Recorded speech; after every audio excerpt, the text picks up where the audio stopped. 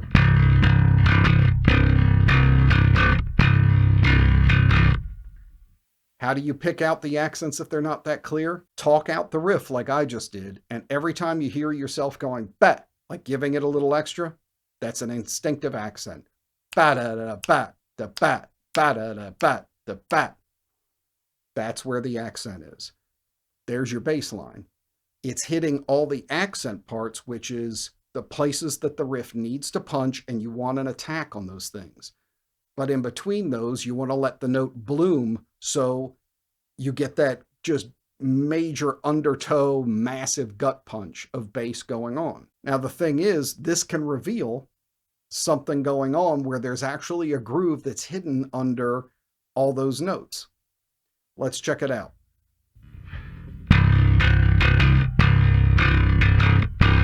If you take that down and just abbreviate those accents, you get this.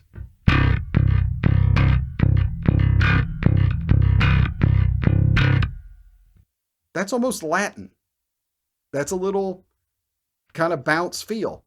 If you listen, it's actually the same groove as Uptown Funk, one of the most noteworthy grooves of the past 10 years. It's the same groove, the same hits. If they pick that for a funk song like that, then it's definitely got to get the head moving for metal. So listen to that again.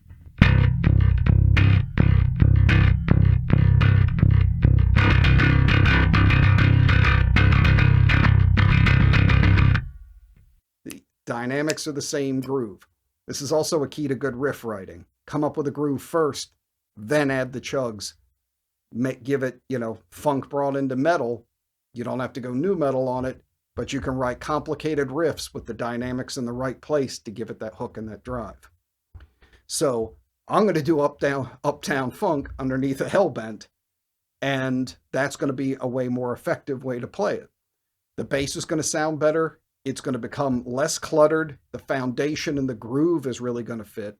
And you can add in now your own feel and lend a better sense of moving in between the guitar and the kick drum and really find your place and add that thing that just pulls it back enough that people can really sit into it and really kind of get that head nod going. That's our contribution. That's what we're supposed to be doing anyway. So this is the key to getting inside of a riff and finding out how to play it without duplicating the part, but also not getting in the way, knowing when to play, when not to play, and how to create another part that adds something to it. As you get better at this, you can also, once in a while, add another part, just a note here and there, that will just add a little something. It's almost subliminal. People won't outwardly notice it as much as they'll kind of feel it. Like when I started doing this, I added in a little anticipation note on the third beat. So I went. Try and alternate that then. Don't add that in every time. It'll give like a little skip. going into the next part. If you go,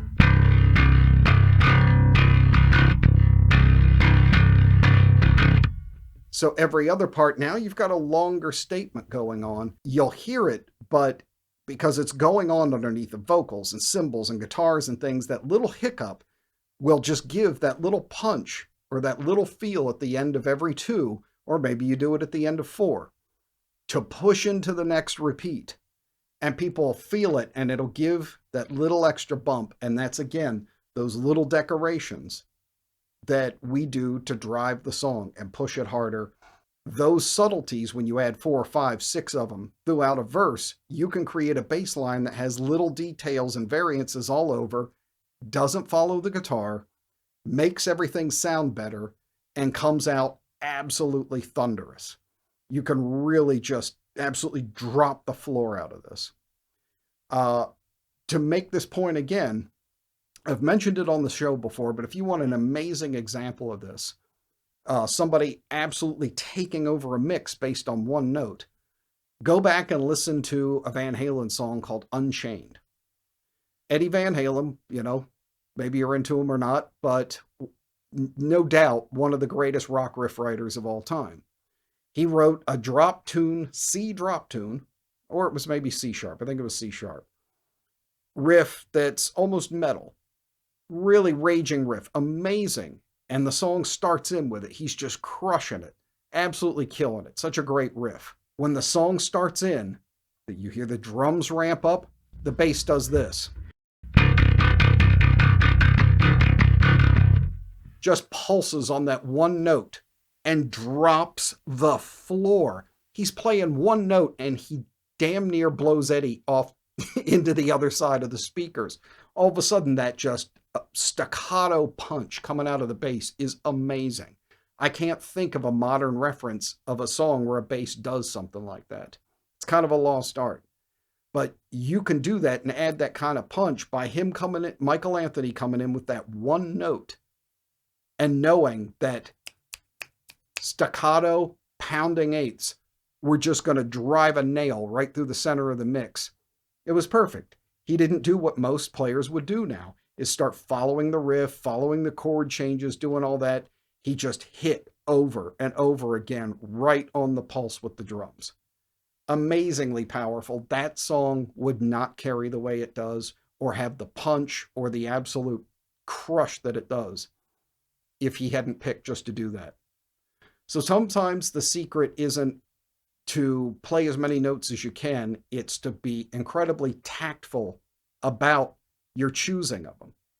Choosing a lot of the wrong ones can just lead to a mess. Playing every guitar riff all the way through, again, overcomplication for no good reason. Sometimes it's going to be the right choice. During the verse to this song, you know, the bass needs to kind of follow along. But during this section, or any riff that you're looking at, remember, just listen for the accents. Find them. That's where your groove is. That's where your bass line is. And then the first thing you do is just stop and analyze and go, how does this feel? Just doing that. When I abbreviate those notes,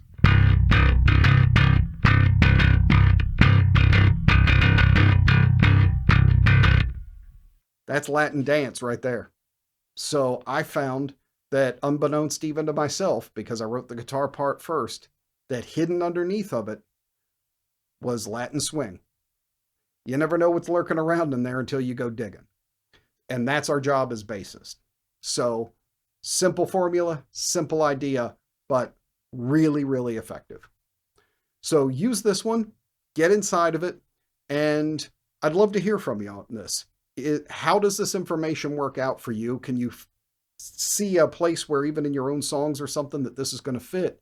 And have you ever listened to a bass line or gotten like the bass stems off YouTube or something and found that a player a lot of times was doing something like this and you didn't notice it? I definitely have.